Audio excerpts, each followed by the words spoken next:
The security office doors slammed shut behind you, your breath shaking.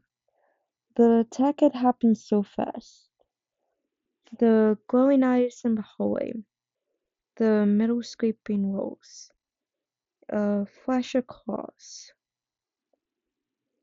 You pressed a hand to your side, feeling warmth spreading through your uniform.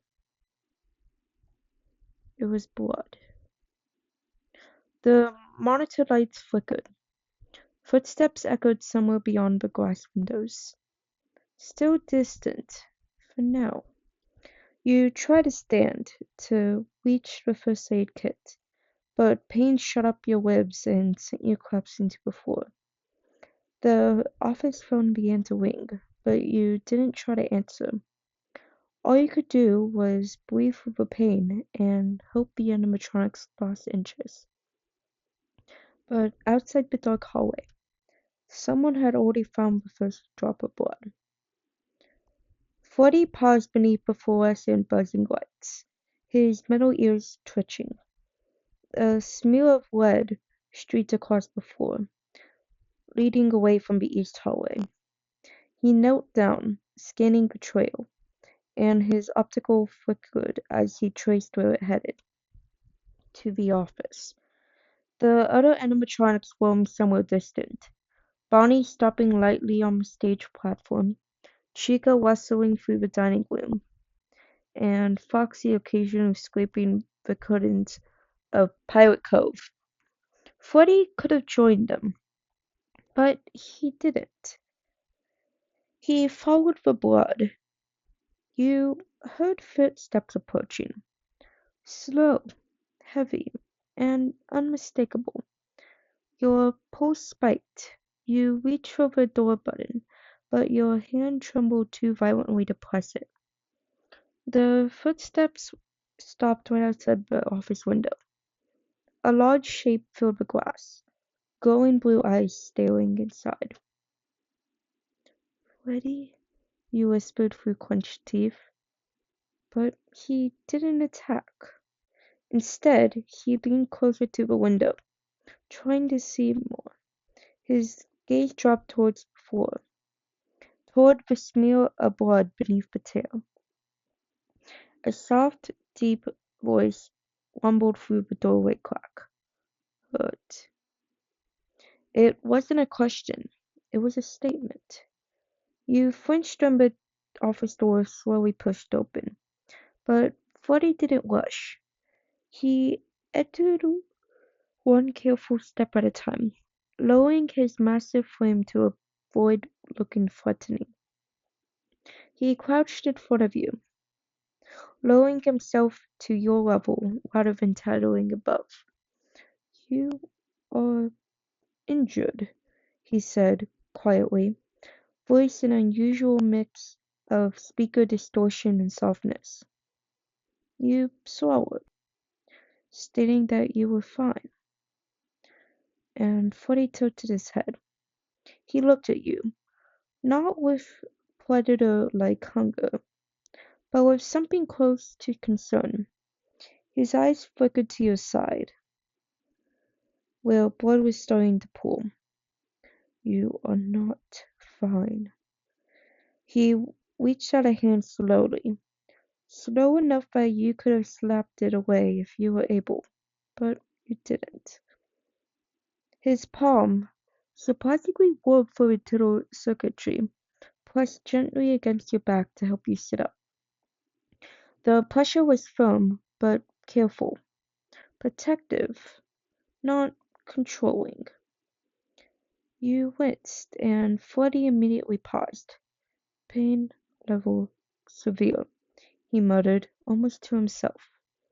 I will not cause further harm. He shifted his weight so that you could lean against him. You could feel the hum of his mechanical heart-like generator. Steady, powerful, comforting.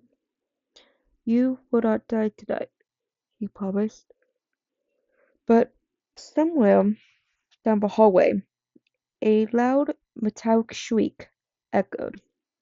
Foxy had left Pirate Cove. Freddy reacted instantly.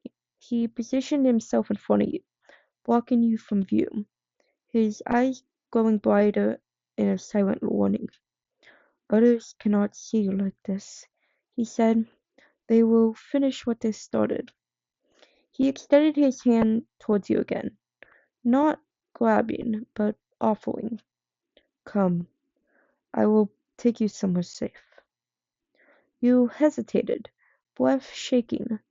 The fear wasn't of Freddy, but of everyone else stalking the building. But you still gave him your hand. Freddy lifted you effortlessly, but he held you like you mattered, cradling you against his chest instead of slinging you over his shoulder like cargo. You weakly grabbed onto him, fingers curling into soft fur and metal plating. Freddy began walking, silent and controlled, keeping to the dark corners of the hallway to avoid the cameras. You do not need to fear me, Ryan, he said, voice barely above a whisper. I will not let anyone or anything harm you again. Your heartbeat slowed just a little, comforted by the stability of his footsteps and the low rumble of his internal systems. He entered an old maintenance room, dusty but untouched, with no working cameras.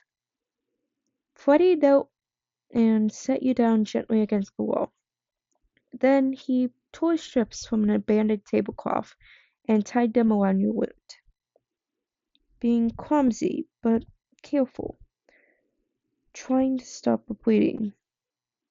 He worked in silence till he noticed your eyes getting heavy. You mustn't sleep yet, Freddy said, his voice softer than overhead lights. Stay awake. Speak to me. You tried to smile weakly.